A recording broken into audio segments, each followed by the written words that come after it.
Assalamualaikum warahmatullahi wabarakatuh, and hi everyone. Today my groupmates and I will be presenting the topic of sales and collection cycle in part 1. First and foremost, what is the definition of sales and collection cycle? Sales and collection cycle involves the decisions and processes necessary for the transfer of the ownership of goods and services to customer after they are made available for sale. It begins with a request by a customer and ends with the conversion of material or service into an account receivable and ultimately into cash. Before we start on each management assertion, under the sales and collection cycle, each management assertions have the same classes of transaction and relevant account, which are sales, cash receipts, sales return and allowances, write-off of uncollectible accounts, estimate of bad debt expenses. Meanwhile, the relevant account include sales, account receivable, cash in bank, sales return and allowances, allowance for uncollectible accounts, and bad debt expenses. Furthermore, each assertion makes use of the same audit evidence, which includes the following: bank reconciliation, cash register receipts, documents reconciliation, shipping documents, customer invoice, receiving report, pre-listing of cash, sales order, sales invoice, sales return and allowance journal. Now let us look to the first management assertion, which is occurrence. Occurrence by definition is referred to the transaction and event that have been recorded, occurred, and are relevant to the entity. The audit objective of the occurrence is to disclose transaction or event occurred pertain to the entity during the period, which include making inspections supporting documentation to ensure that all document received is accurate and free from error. Next, to ensure that every sales transaction recorded will transfer the ownership or title of good to the customer. Next, audit objective of occurrence assertion is to ensure that every recorded receipt are for actual cash received by the company to avoid any mistake or error in the payment received. Next, we move on to the internal control of occurrence assertion. The first one is segregation of duties between cash handler and the record keeper and monthly bill reconciliation to ensure that there is oversight and review to catch any error that might occur. Next internal control is that bank accounts are reconciled independently by the accountant to help in establishing the separation of duties and debtors brought by recurring collusion for unauthorized action. Third internal control is that each sales transaction is supported by the necessary document such as approved sales order, shipping document and invoice. The last internal control is that comparing batch total cash receipt with computer summary reports to ensure the accuracy of the reports made. Now let's look to the test of control and substantive test for occurrence assertion. For the sales transaction, the test of control involves examine proper approval for customer order, delivery notes and sales invoice. It also involves monitor the independent handling of complaint about monthly statement. The substantive test for this mode of test of control is that from the sales journal, company must select sample and trace them to sales order, sales invoice and delivery notes. Next, for cash receipt transaction, the test of control involves observe segregation of duties and independent reconciliation of bank balance to avoid any misconduct or error in reports. The substantive test for this test of control is that follow the trail for the cash receipt journal to the bank statement and the proof of the cash receipt. Next, the possible misstatement in occurrence assertion. The first possible misstatement is without shipment, there were sales reported in the journals. Selected sales journal entries may be verified as true by the auditor by comparing copies of relevant shipping papers and other supporting records. If there is possibility to duplicate copy of shipping document, it may be necessary to trace the amount to the perpetual inventory record. Second is sales recorded more than once. By examining a list of recorded sales transactions that has been numerically sorted for duplicate numbers, we reveal duplicate sales. Next misstatement is shipment made to non-existent customers that are recorded as sale. This type of fraud normally occurs only when the person recording sale is also in a position to authorize shipment. The last one is possible of non-received cash received by the business, as the business did not receive the payment that they supposedly need to receive. Next on management assertions is completeness, which the definition is all sales transactions are completely documented, recorded, and disclosed.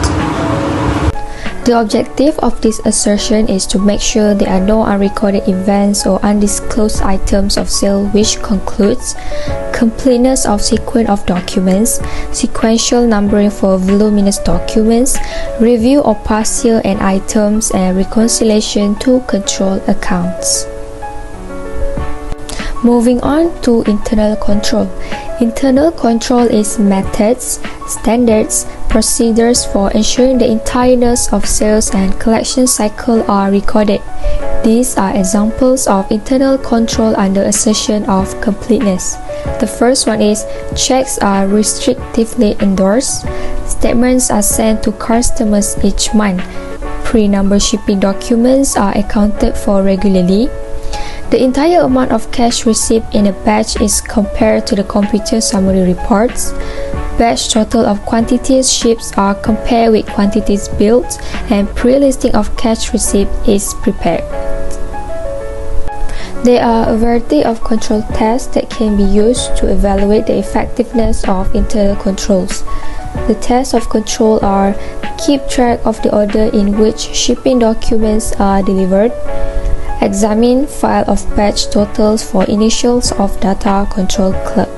Subsequently, the substantive test can be done by tracing selected shipping documents to the sales journal to be sure each one is included.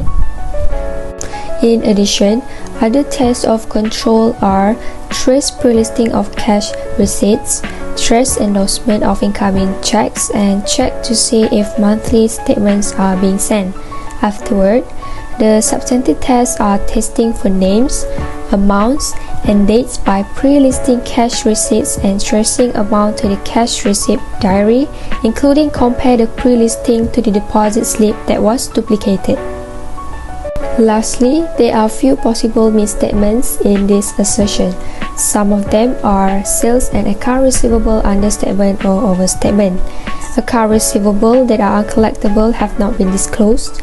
Cash receipts are not recorded by the entity, and errors in the receivables account and the accompanying income statement account. Next is on management assertion of accuracy. The assertion is all sale transactions are accurately recorded.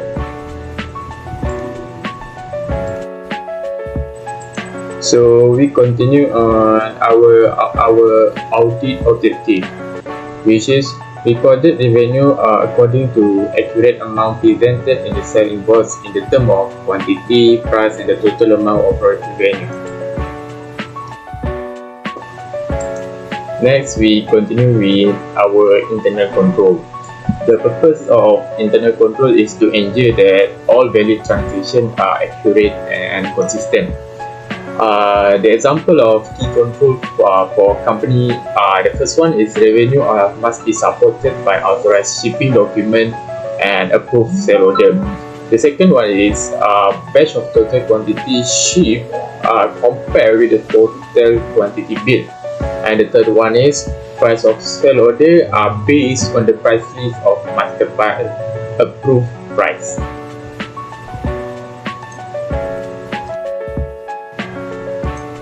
So to check the efficiency of internal control, accountant can do tests of control. And a few tests of control that accountant can do to check the accuracy the first one is to examine a sample of duplicate sale invoice to determine that each one is supported by an authorized shipping document and approved sale order. The second one is examine a sample of daily batch and recalculate the shipping sale order and trace the total or reconciliation with import report. And the third one is examine a sample of sale invoice and agree price to authorized computer price list and review change to price file throughout the year for a proper approval.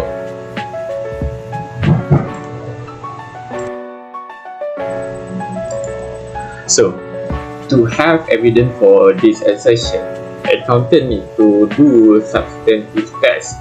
A few substantive tests the accountant can do is the first one is trace sample detail on sell invoice to shipping documents, sell order and job order, and compare it with the existing sale in the journal to check the accuracy of the detail. The second one is accountant can do recalculating the line item of invoice, which is quantities of items and price in invoice, and comparing with the approved quantity goods shipped and approved master price in order to check the accuracy of the price and the quantity in the invoice.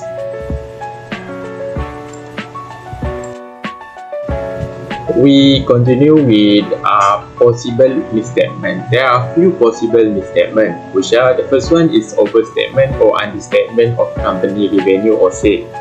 The second one is inaccurately bill the amount of goods shipped, and the third one is inaccurately record the amount of bill in the accounting record. Let's move to management assertion of cut-off. The definition of cut-off is transaction and events have been recorded in the correct period. Audit objective for cut-off assertion focus on ensuring that sales are recorded in the proper period, which can help your company's audit go more smoothly along the accounting period. Firstly, in understanding the policies and procedures, the auditor's most important tool for evaluating sales cut-off is an understanding of the company's policies and procedures used in the sales process. Secondly, gain more assurance over sales cut-off. Account receivable testing will be used to provide auditors some assurance about sales cut-off. Thirdly, numbers the invoice sequentially. If a company numbers of invoice sequentially and has a standard procedure for transferring the title of goods sold, they need to check the invoice that surround the year and date. Last but not least, allowance cut-off. When a company has a significant number of sales return, General Accepted Accounting Principle, which GAAP require that the sales return should be compared to the original sales and are counted in the same period as the original sales. Moving on to the internal control for cut-off assertion. Firstly, prepare monthly reports earlier than the required date at the end of the month. This will help the accountant to have more time to check and review information before closing the account. Secondly, record daily cash transaction every day before close the account. This method is useful for the small business company since the daily transaction are not include any huge amount of money. Thirdly, shipping documents are pre-numbered and accounted for weekly by the accountant to ensure a smooth process and avoid any problems during the shipping process. Let's see for the audit procedure. For the sales transaction, the test of control is account for a sequence of shipping documents of sales invoice and examine each one to make sure that a duplicate copy of the shipping document is attached. Following by the substantive test by comparing the date of recording of the sales journal with the date of the bill of lading and the duplicate sales invoice. These test purpose are to validate the date recorded on every invoice and bill are correct. For the cash receipt transaction, observe unrecorded cash at a point in time due to some error from the salesperson or shortage of sale for the certain date. This is following by the substantive test by compare date of deposit per bank statement to the dates in cash receipt journal and pre-listing of cash receipt, especially for the bank transaction such as in account receivable recorded in an accounting period. The possible misstatement that can incur in this assertion are the document that has been received are missed to be recorded after the accounting period. This problem may happen due to a lot of transaction in a record that make the document did not record in the accounting period. Next, there was a mistake on a sales invoice that would have resulted in the wrong customer being charged for the purchase. As soon as the error was found, the original customer was no longer doing business. This problem occurred will make hard for the accountant to find out the real person that doing business with the company to be recorded. Lastly, Fake invoices are recorded on the current year when they are made after the year's end. This may be due to the current period target that could not be achieved, and they take the non-current period sales to be recorded for cover up the shortage. The next management assertion is classification. Classification means transaction and event have been recorded in the proper accounts. The audit objective of this assertion is to make sure items are disclosed, classified and described appropriately in accordance with the applicable approved account. Sales transactions are correctly classified. Cash receipt transactions are correctly classified. The internal control under classification are: account classification are internally verified, arrange the cash receipt transaction with correct classification to avoid misstatement, and cash receipt transactions are internally verified. There are a few of tests of control that can be done under this assertion. For example, review chart account and independent review for proper classification, trace cash receipt to cash receipt journal for proper classification and review cash book for unusual items, and inspect the signature for proper approval. While for the substantive test is examine supporting documents or sale transaction are properly classified. Next, examine documents supporting cash receipt for proper classification. The possible misstatement under this assertion is overstatement or understatement of allowance for uncollectible accounts and bad debt expenses. Next, cash receipts are recorded in the wrong financial account statement.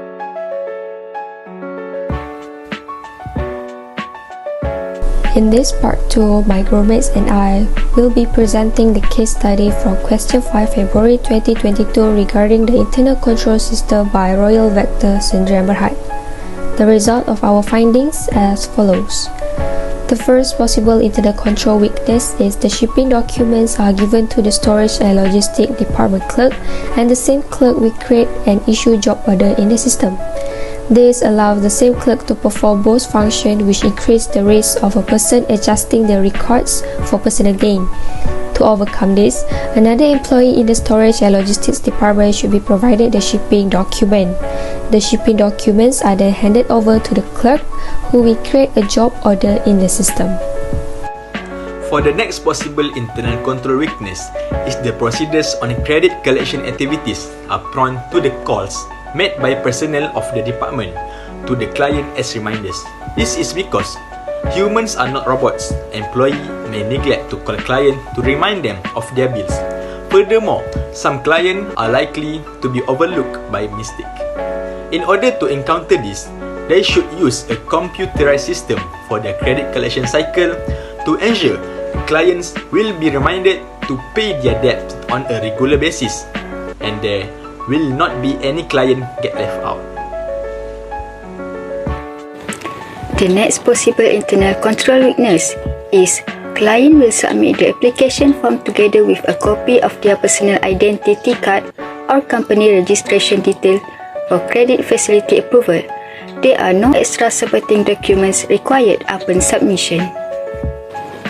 Poor credit approval practiced by Royal V can result in excessive bad debts and account receivable that cannot be collected, since there are no supporting documentation indicating the debtor has a strong track record of debt settlement. Computerized systems should be used by the company to guarantee that account receivable are collected smoothly. The computer-enabled sales to proceed only when the number of proposed sale order plus the existing customer balance is less than the credit limit in the master file. Next, in the case study on question 5 February 2022, the other weakness that have been identified is that there is no clear procedure pertaining to the change of status of account receivable to bad debt account status among the client. Due to that, the impact of this weakness to the company is that the balance sheet will be overstated as bad debt has not been removed from the account receivable. This can cause losses to the company because if no true review is made, the amount of bad debt cannot be determined. As a result, bad debt will increase, and this will increase the company's expenses, which will ultimately reduce the company profit.